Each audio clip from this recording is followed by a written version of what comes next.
алейкум достор. Үйгө келип жыргап калдык. Каякта жүрбө, үйүңө эч нерсе жетпейт экен да. Анан бүгүн эртең менен өткөндө өткөзгөн оюнубуздун биринчи орунду алган Майра майым менен кабарлашып, байгебизди салып ийдик. Байгебизди тосуп алышты. Анан видео жиберишти. Ошо видеону азыр көрсөк болот. Андан кийин биздин катталуучуларыбыз берген 1-2 суроо, көбүнчөсү машина жөнүндө суроо берип атышат да. Ошо машинаны YouTube'дан көрсөк, кыргыз жигиттердин баары машина айдап жүрүшөт. Кандай аласыңар, канчага аласыңар, эмне документтер керек деген суроолор болуп атат. Ошого да жооп издейбиз. Анда чогуу ошол вопросторго жоопторду чогуу издейли достор. Мен Бухарбаева Майра, Америка в глаза кыргыза каналына подписка болуп, биринчи орунга да катышкам. Азыр экинчи оюнга катышып, биринчи орунга ээ болдум. Алыбызга чоң рахмат, ушундай кызыктуу оюндарды уюштуруп, бизди кызыктырып атканына. Андан тышкары Американын көптөгөн кызыктуу нерселери менен тааныштырып атат. Рахмат. Үй бүлөсү менен аман болсун. Мен өзүм нарындан азыркы моментте Бишкекте турам. Ойногула, каналга подписка болгула, катталыңыздар, ойногула. Баарыңарга рахмат. Так, достор, тракты бир сыйра карап койдук. Баары жакшы. Эртеңки жумушка даяр. Кейджи Лайн жумушка дайым-даяр. Азыр мен сиздерге биздин паркингдеги каралбайга машиналарды көрсөтөм. Бул машиналар мен Агаяга көчүп келгенден бери турушат да. Анткени бул жактагы кишилердин 2ден 3дөн машина болгондо эски машиналары каралбай калат, ушинтип таштап салышат да көбүчө. Мына 2 жылдан бери ушул машиналар турат. Мына легендарный 740. Кыргызстанда болсо бул машинаны карап алып айдап жүрө беришмек. Мына 2 жылдан бери турат. Агаянын машинасы экен.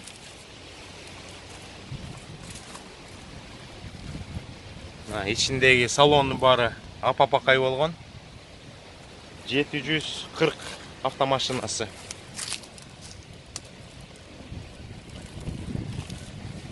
Бул жерде дагы Ford деген американский машина турат. Бул дагы мен көргөндөн 2 жылдан бери турат да. Бул да Агаянын машинасы экен. Хозяиндары башка машина алып алышып, жаңы машина. Буларын таштап салышканда.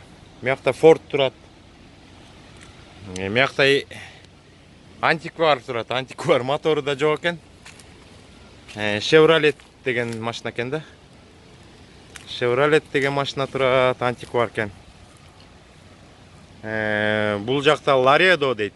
Джип машинасы турат. Бул дагы 2 жылдан бери турат мен көргөндөн. Бул жерде ошо күйүп кеткен трак экен. Алып келип токтотуп коюшуптур. Эчтекеге жарабайт экен да булчу.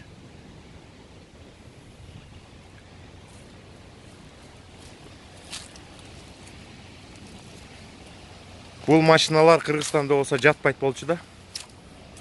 Анан достор, чыталган номерлер жатат. Бул Вирджиниянын номери экен, американский. Бул дагы Кыргызстанда аябай бааланат болуш керек номерлер. Бул Америкада жөн эле жатат, американский чисто фирменный номерлер. Мыякта Флориданын номери жатат. Буларга эч кимге кереги жок да, таштанды номерлер. Уже компьютерден алып салган. Мыякта Кентуккиники жатат, 3 номер болду. Эми акырындан номер чогулта баштайын. Булар эч кимге кереги жок номерлер. Бул жакта дагы Nissan, по-моему, Murano болуш керек. Бул дагы 2 жылдан бери жатат.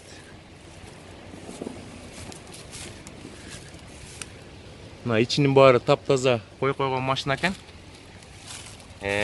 Хозяиндары жаңы машина алгандан кийин Regü дейт. Nissan Regü. Бул жакта дагы Chevrolet жатат. Бул Агаяның машинасы экен. Могул жерде BMW 5 X5 турат. Бул машинанын хозяины менен бир 3 ай мурун кезиккем. Кезиксем жаңы 2 машинам бар дейт. Бул ошо каралбай калды.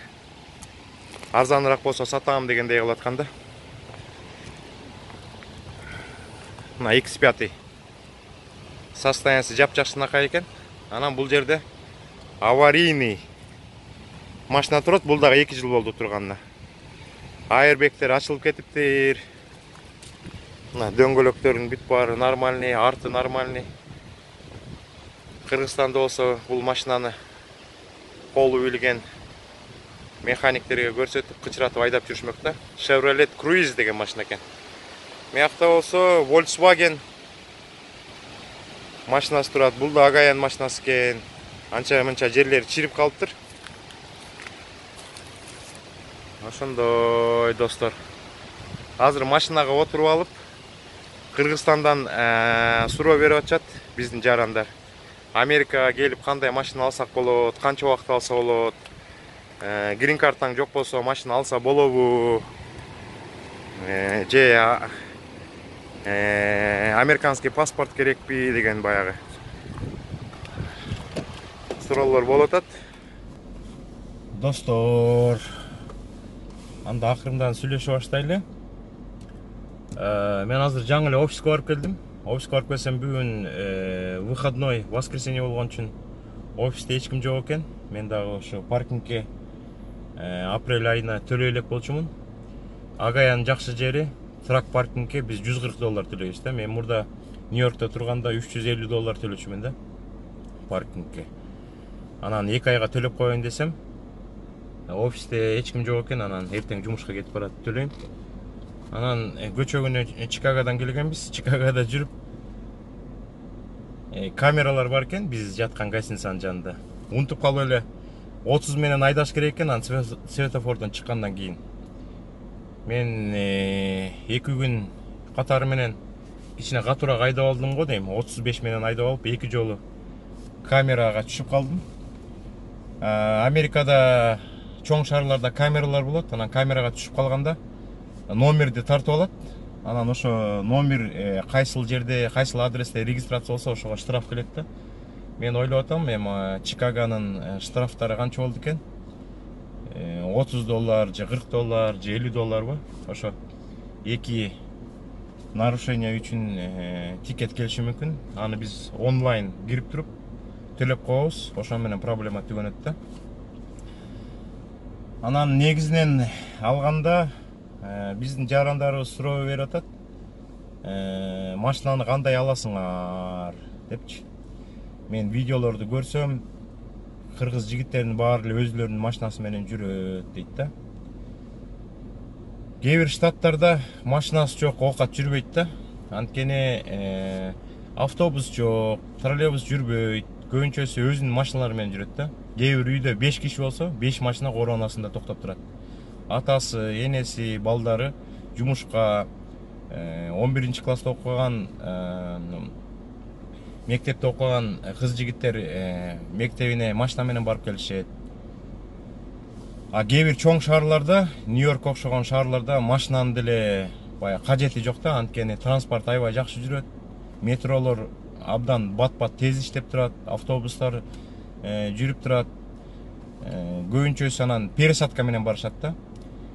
Метрого отуруп, бир остановкадан түшүп, экинчи метрого отуруп, аяктан түшүп, кайра автобуска отуруп, ошентип алысыраак жер болуп калса, жумушуң, окууң алыс болуп калса, ошентип пересадка менен барышат. Америкага учуп келдиңер, аэропорттон түштүңөр, 1 күн, 2 күн өттү.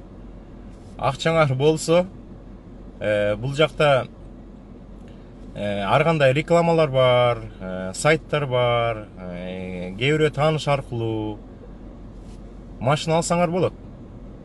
кээ бирөөлөр $1000 алат, кээ бирөөлөр $500 алат, кээ бирөөлөр 3000ге, 4000ге, 5000ге ар кандай машиналарды алса болот да.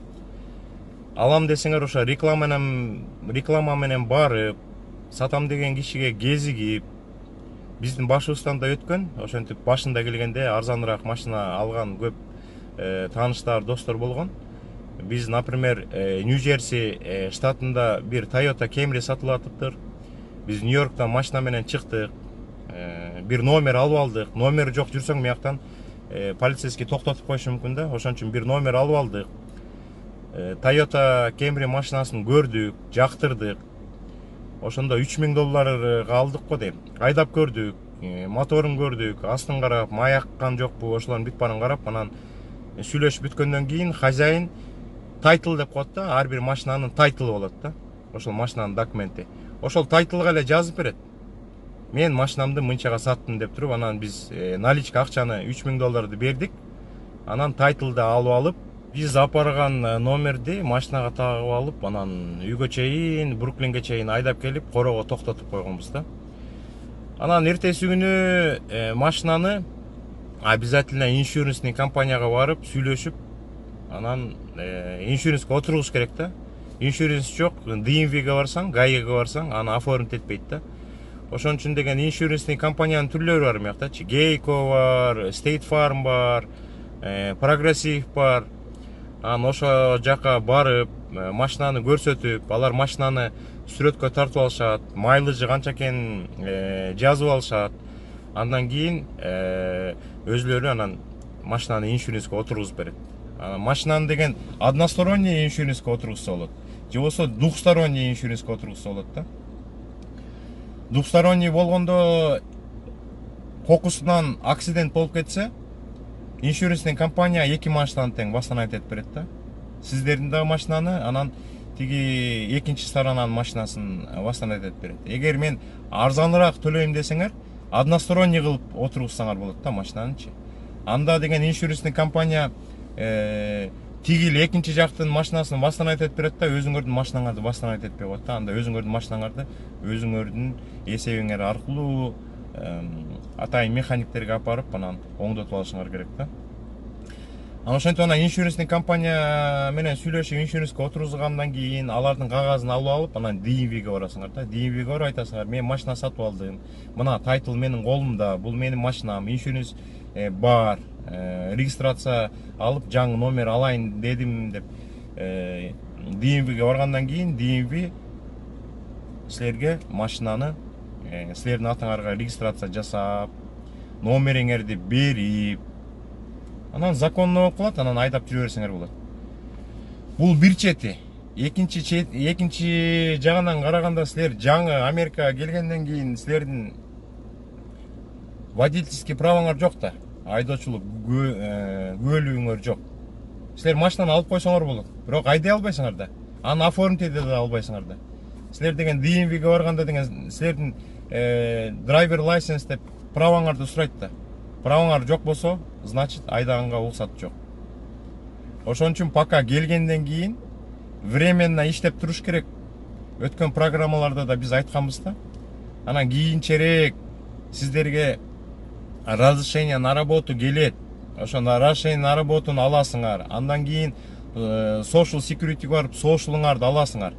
Ошонун бүт баары колго тийгенден кийин анан DMV-ге барып, мен правага тапшырам деп анан жанагы эң простой 50 вопроско даярданып алып, анан ошол жактан экзамен тапшырып, экзамен тапшырды деген кагазды алып алып, автошколага барып, автошколадан 2-3 сааттык сабакты алып, кааласаңар 1 жума, кааласаңар 1 ай, кааласаңар 1 эле сабак алсаңар болот. Шаардын ичинен айдатат, силерге көрсөтөт, кандай знактар болот, кандай колдонуш керек, кайсы жерден токтош керек.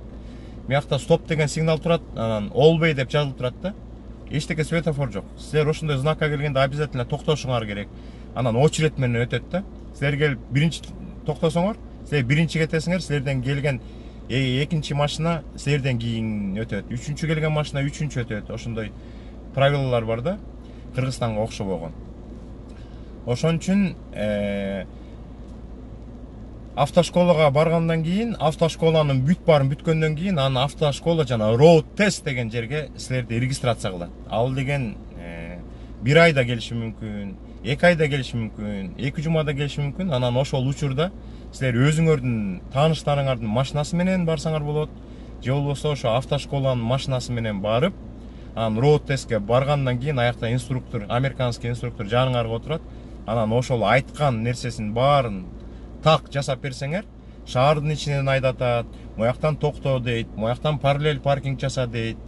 Ошолордун баарын түшүнүп, светофордон туура бурулуп, баарын бүтсөңөр, анан силерге кагазын берет.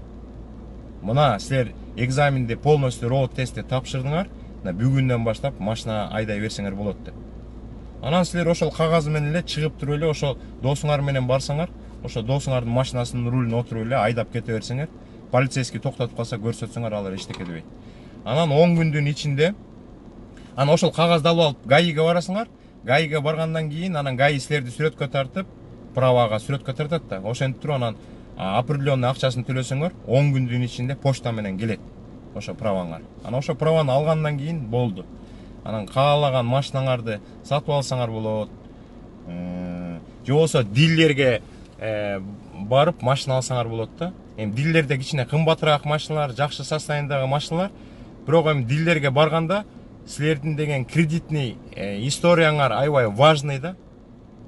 Силерге машина бербей да коюшу мүмкүн. Эгер машина берсе, самый высокий 24-27% менен аласыңар да. Анткени силердин кредитный историяңар жок. Мен өткөн видеолордо да айткам да, ошон үчүн кредитный история аябай важный деп. Силер деген банкка барып, дебит карта аштырып, андан кийин кредитный карта аштырып, ошону убагында төлөп, просрочка кылбай, дагы кредитке башында эме телефон алып, аны убагында төлөп, дагы бир нерселерди алып, кээ бирөө ба кымбат пылесос алат экен атайын кредитный историяны өстүрүш үчүн. Ошентип акырын кредитный историяңарды өстүрсөңөр, мияктан кредитный история 500ден башталып 850ге чейин болот да. Мен азыр, например, кредитный историям жакшы эле болуп калды. Где-то 760, 770 да. Мен эгер азыр любой дилерге барып туруп машина алам десем, мага деген 30 миңдик, 40 миңдик, 50 миңдик машина бериши мүмкүн, бирок аз процент менен. А может 3% менен берип коет, а может 4% менен берип коет. Мен ошого келгенден бери 7-8 жылдан бери акырында иштеп атып жетиштим да. Сиздер жаңы келип туруп эле жана праваны алгандан кийин, анан эчтеке кредитный историяңар жок эле дилерге барып, мен могу X5 2018 жылкы машина алам десеңер, силерге случайно бериши мүмкүн. Анткени дилерлер 5-6, 7-8 банк менен иштейт, анан ошол банктарга силердин данныйыңарды жиберет да. Ушундай клиент келди, машина саталы, силер акча бересиңерби деп. Дилердин башы оорубайт. Дилер, эгер банк акча берсе, дилер ошол банктагы акчаны алып алат дагы, силер болсо машинага 4 жылда, 5 жылга, 6 жылга деп сүйлөшкөн убакта проценти менен төлөп бересиңер. Ошо процент чоң болуп калат да. 27% менен алышат балдар, 24% менен алышат. Ошондой, достор. Машина алган проблема эмес. Самый главный жанагы документтерди туура бүтүрүш керек да. Миякта силердики карабайт. Силердин деген грин картаңар барбы, же американский паспортуңар барбы. Самый главный, мияка келдиңер, водительский праваңар барбы? Бүттү. Машина ала берсеңер болот. Колдон алсаңар болот, дилерге барып алсаңар болот. Простой право алдыңар да. Простой право алгандан кийин, эгер Нью-Йорк штатында болсоңор, Бруклинде, Квинсте, Бронксто же Стейтен-Айлендте жашасаңар, таксиге иштейм десеңер, грузчик болбойм, посуда мойщик болбойм, ресторанда иштебейм, парикмахерскийде иштебейм, стройкада иштебейм десеңер, таксиге тыйылсы деген право алыш керек да атайынчы. Офисине барыш керек, простой праваны көрсөтүш керек, окуйм деш керек, ана 3 күн окуйсуңар да, 3 күн окуйсуңар, экзамен тапшырасыңар, $1000 кетиресиңер. Мен дагы ошо $1000 кетирип таксинин окуусун окуп, бирок бир да күн таксиде иштеген жокмун да, бекер эле окуп турмун, тракка кетип калгам да. Анан такси жакшы деп атты, эми баягы простой жумуштарга караганда такси бир айда простой жумуштарда бир $2000 айына расчет кылсаңар, 2-2,5 расчет кылсаңар, таксиники экесе 5000, 6000 айына тапса болот да. Анан такси иштеш үчүн таксинин машинасын рентке алыш керек. Же болбосо өзүңөр машина сатып алышыңар керек. Анан тыйлсы деген номер алыш керек, атайын өзүнчө номер болот. Анан стикерлер болот. Ушул төлөмөй көп экен да. Таксиники ошон үчүн мен таксиге баргым келбей койгон да. А эгер да тракка барам десеңер, таксиге барбай трак барам десеңер, таксиге окшоп 6 ай күтпөйсүңөр. Трактыкы сразу эле простой право алгандан кийин эртеси күнү бар эле ДМВ барып мен тракка тапшырам, мен даярмын десеңер, 3 экзамен тапшырасыңар. Аяктан да кагазын жазып берет, автошколага барасыңар. Аяктан да роуд тест болот. Роуд тестке 1 ай, жарым айдан кийин очередь келгенде инструктор менен барып, силерди үйрөткөн автошколанын кишиси менен. Анткени силердин трагыңар жок да, ошо автошколанын трагы менен барасыңар. Анан инструктор жаныңарга отурат, айдатат, паркингтер жасайсыңар, ар кандай фигуралар жасайсыңар, ар кайсы штаттар ар кандай. Анан трак жөнүндө айтып бересиңер, ошону бүткөндөн кийин инструктор анын кагазын берет, ошол кагазды алып ДМВга кайра барасыңар. Силерди кайра сүрөткө тартат, СДЛ права үчүн. Анан 10 күндөн кийин кагазы келет. А 10 күн кагазы келгенге чейин жана инструктор берген кагазды алып алып, таанышыңар, досторуңар болсо тракка помощник болуп отуруп алып, Американы кыдырып кетип калсаңар болот да. Эгер силер ошол кагазы менен айдасаңар дагы полицейский случайно токтотуп калса, көрсөтсөңөр унчукпайт. Анткени айдасаңар болот, бирок жаныңарда киши болуш керек. Анан тракка иштерде анча-мынча проблема болот башында. Анткени силердин опытыңар жок, кээ бир компаниялар албайт. Анан ошо кыргыз жигиттер ачкан компанияларга барсаңар, алар жаныңарга жанагы опытный кишилерге ученик кылып коет, зарплата кичине башында аз болот. А может 1 ай алар менен иштеп, кичине үйрөнүп алгандан кийин анан отдельно. Анан тракка иштеш үчүн анан медицинский справкаңар болуш керек мына. Мондай медицинский справка болуш керек.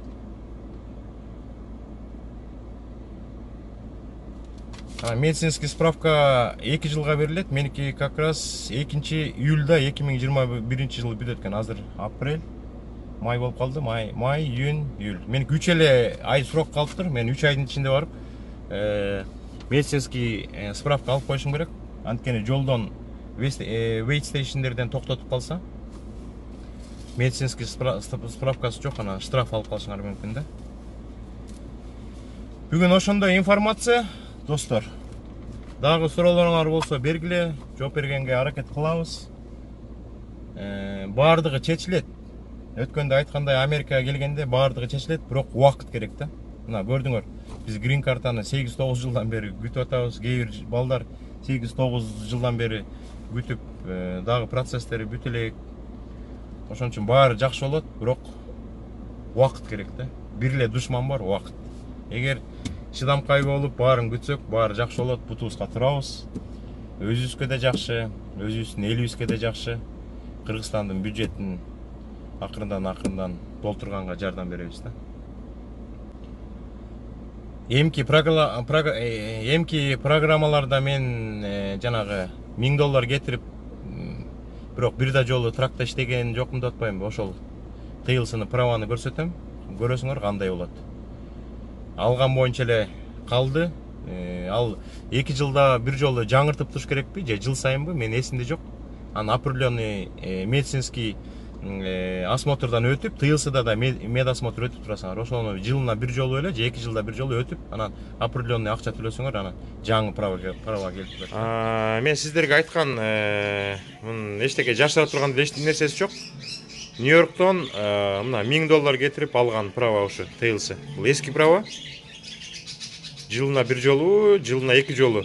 Жөндөн эле акча төлөп эле, анан бир да күн таксиде иштеген жокмун, тыйылсыда. Анан ошо боюнча архив болуп калып калды да. Анан өткөндө Агаянын ДМВсына барсам, жана гаисине барып, анан сурап атпаймынбы? Сиздерде простой правага, анан тракка СДЛ правасына даярданыш үчүн материал барбы десем, мына мону берди да. Бул Агая штатына простой правага тапсыра турган материалдар экен да. Ичинде ошо схемалар бар экен, знактар бар экен, Ошону бир сыйра окуп, даярданып барып, анан экзамен тапшырса болот экен. А болбосо, мына мен да ушул китепти окугам 2014-жылы. Бул да мына Agaya Commercial Driver License Manual дейт да бул. Ошо СДЛге керектүү вопросторго жооптор, кандай биякта бурулат, кандай машиналар бар. Бунун ичинде деген автобуска дагы суроолор бар экен, жооптор бар экен. Трактыкы, жана General, Airbrak, анан Combination дегендер. Могу СДЛ права эмне керек? Могу машина сынып атпайбы, экиге бөлүнүп сынып атпайбы? Обязательно эме керек да. СДЛ керек. Мына кандай трактын түрлөрү бар. 3 трейлер сүйрөгөн, 2 трейлер сүйрөгөн, дабл, трипл деп. Ошо мыякта ошо түшүндүрмөлөрдүн баары бар экен. Эгер англис тил жакшы болсо, ушул китепти баштан аян чейин жакшылап окуп барып, экзамен тапшырса болот. Же болбосо отуруп алып, кыргызча которсо деле болот. Анан интернеттен, ютубтан, мыяктан тааныш-пааныштардан издесе болот. Бул компьютер менен тапшырат да, СДЛди полностью компьютер менен тапшырат. Ошондо келе турган бир суроо, анан 4 ответ болот. Бир суроо, 4 ответ. Ошон ответтин 4 туурасын табышыңар керек да.